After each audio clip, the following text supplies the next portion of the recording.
मेरे हिसाब से ये टिप्पणी अपने आप में बहुत गैर जिम्मेदार है। सुप्रीम कोर्ट का कोई अधिकार नहीं है कि वो इस प्रकार की कोई टिप्पणी करे जिसमें जो व्यक्ति उससे न्याय मांगने आया है उसका पूरा कैरियर चौपट हो जाए या उसके खिलाफ सभी न्यायालय जो नीचे के न्यायालय हैं वो प्रेजुडाइज हो जाए। सुप्रीम कोर्ट ने एक प्रकार से नुपुर शर्मा के ऊपर बिना उसको सुने, बिना कुछ किए चार्ज भी लगा दिया और उसके ऊपर फैसला भी ले दिया। ना तो गवाही हुई, ना इन्वेस्टिगेशन हुई, ना उसके ऊपर किसी प्रकार का अवसर दिया नुपुर शर्मा को कि वो अपनी सफाई पेश कर सके। इस प्रकार सुप्रीम कोर्ट का टिप्पणी करना न केवल गैर जिम्मेदाराना है बल्कि गैर कानूनी भी है और अनुचित भी है।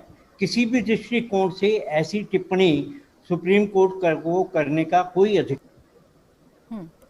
आप ये कह रहे हैं कि ये गैर कानूनी है, गैर जरूरी भी है। आप जरा आसान भाषा में एसएन ढींगरा साहब समझा दीजिए कि इसे गैर कानूनी कैसे कहा जाए, क्योंकि सर्वोच्च अदालत ने टिप्पणी की है जिसके बाद अब एक नैरेटिव ये सेट हो रहा है कि जो कुछ हो रहा है इस देश में वो नुपुर शर्मा के बयानों की वजह से हो रहा है।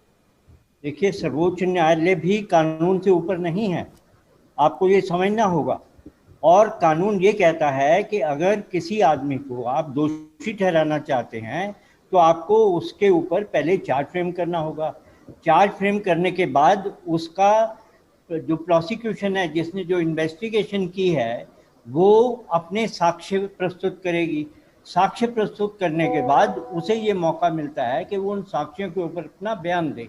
उसके बाद उसे ये मौका मिलता है कि वो अपने गवाह पेश करे। उसके बाद अदालत का ये कर्तव्य होता है कि वो सभी साक्ष्यों को ध्यान में रखकर अपना फैसला दे। लेकिन यहाँ क्या हुआ, यहाँ नुपुर शर्मा अपनी एफआईआर ट्रांसफर करवाने के लिए गई थी। सुप्रीम कोर्ट ने नुपुर शर्मा के बयान के ऊपर स्वतः संज्ञान ले लिया कि नुपुर शर्मा का बयान जनता को भड़काने वाला था। अगर सुप्रीम कोर्ट के जज को ये कहा जाए कि आप अदालत में आकर के गवाही दीजिए और बताइए कि ये बयान जनता को कैसे भड़काने वाला था, तो सुप्रीम कोर्ट के जज साहब को पेश होना पड़ेगा, अदालत में जाकर के बताना पड़ेगा कि वो कैसे उन्होंने ये बयान दिया। और अगर मैं जज होता ट्रायल कोर्ट का तो मैं सबसे पहले इन्हीं जज साहब को बुलाता, कहता कि आप आइए और गवाही दीजिए, बताइए कि नुपुर शर्मा ने क्या गलत कहा, क्यों गलत कहा और उसका प्रभाव आप किस रूप में कैसे देखते हैं। अखबारों के उस पर या कुछ लोगों के कहने पर या टीवी मीडिया और लोगों के उसके ऊपर आपने अपनी राय बना ली। आपने खुद क्या महसूस किया, आप ये बताइए, और कैसे महसूस किया। तो ये जो है काम सुप्रीम कोर्ट का नहीं है कि वो ट्रायल करे। जब कोई आदमी ट्रायल के लिए जाता है तो उसको सबसे पहले निचली अदालत में जाना पड़ता है, जो कि खुद सुप्रीम कोर्ट ने कहा कि आप मेरे पास क्यों आए, मजिस्ट्रेट है ट्रायल के लिए।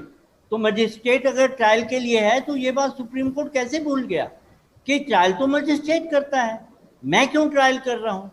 तो ये इसलिए गैर कानूनी है, गैर जिम्मेदाराना है ही है, क्योंकि ये सुप्रीम कोर्ट कम से कम सैकड़ों ऐसे फैसले दे चुका है कि जजों को अपने केस से बाहर हटकर किसी प्रकार का गैर जिम्मेदाराना बयान नहीं देना चाहिए, केस से संबंधित बयान देना।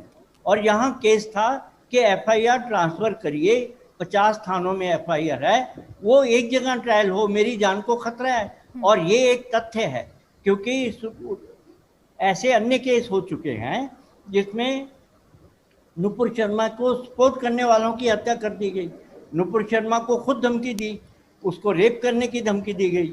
इतनी बड़ी साक्ष्य होने पर, इतने बड़ी धमकियां होने पर भी सुप्रीम कोर्ट का ही अधिकार था कि वो अलग अलग स्टेट में जो मुकदमे हैं उन्हें एक स्टेट में ट्रांसफर कर सके।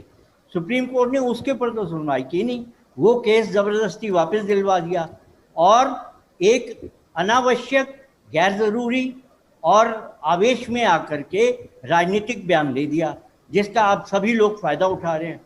लोग ये कह रहे हैं अरे वो तो बच्चे थे, वो तो मिसगाइडेड चिल्ड्रन थे। अरे मिसगाइडेड चिल्ड्रन क्या हत्याएं कर रहे हैं? और कहाँ कहाँ हत्याएं कर रहे हैं? और नुपुर शर्मा के बयान से पहले क्या इस प्रकार की हत्याएं नहीं हुई? इस प्रकार की हत्याएं आज़ादी से पहले से हो रही हैं, जब चुन चुनकर किसी भी व्यक्ति को सिर्फ इसलिए मार दिया जाता था कि वो हिंदू है और उसने कोई ऐसा जो उनके नज़र में गैर जिम्मेदाराना बयान दिया। तो सुप्रीम कोर्ट का ये बयान अपने आप में अनावश्यक, गैर जरूरी, गैर जिम्मेदाराना तीनों और कानून के विपरीत तो है।